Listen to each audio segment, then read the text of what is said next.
Hi, I'm Ken Howard and welcome back to Shrink 2. Last time we talked about part of the 3 C's of healthy and happy relationships: commitment, communication, and compromise. There's another video about commitment, but today I want to talk about communication.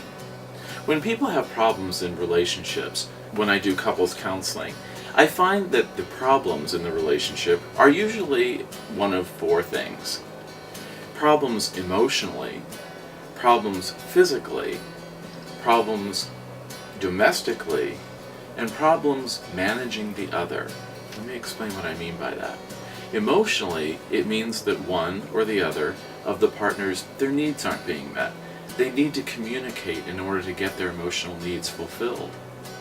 Physically, there might be problems with how much affection you're getting just casually, or it could be the quality of your sex life, things about the frequency, the type of sex you're having, or what happens during sex. When we talk about domestically, there might need to be communication about how household chores are shared, or about how the house is being run, like your monthly budget, for example. Then the 4th category, managing the other, means that there are outside forces that are affecting the relationship. It could be a person who's causing jealousy. You could have an intrusive boss who's making one of the partners work too much to the detriment of the relationship. It could be an intrusive in-law. It could be anyone who undermines the safety and the comfort and the joy of your relationship. When we talk about these things, the classic couples therapy rule is to use I statements.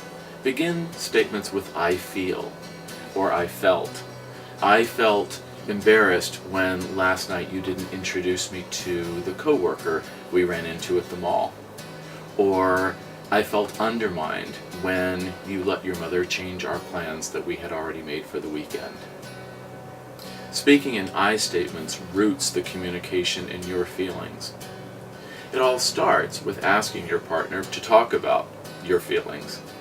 Set aside time in the course of your month. It could be weekly, it could be every other week, but pick a time, maybe every other Thursday after dinner. You finish dinner, you go to the living room, you sit down, and you say, let's talk about our relationship. It could be that everything's going fine, and you talk about what you really appreciated about your partner during that time frame since the last meeting. Or, if you have a beef with your partner, you may have to say, everything's fine, except that there was a problem with you changing our plans when your mother called and asked us to drop our plans and do something else. Or, I felt jealous when you flirted with the waiter at dinner last night. If you can think about which category your complaints about the relationship fall into, it makes it more clear.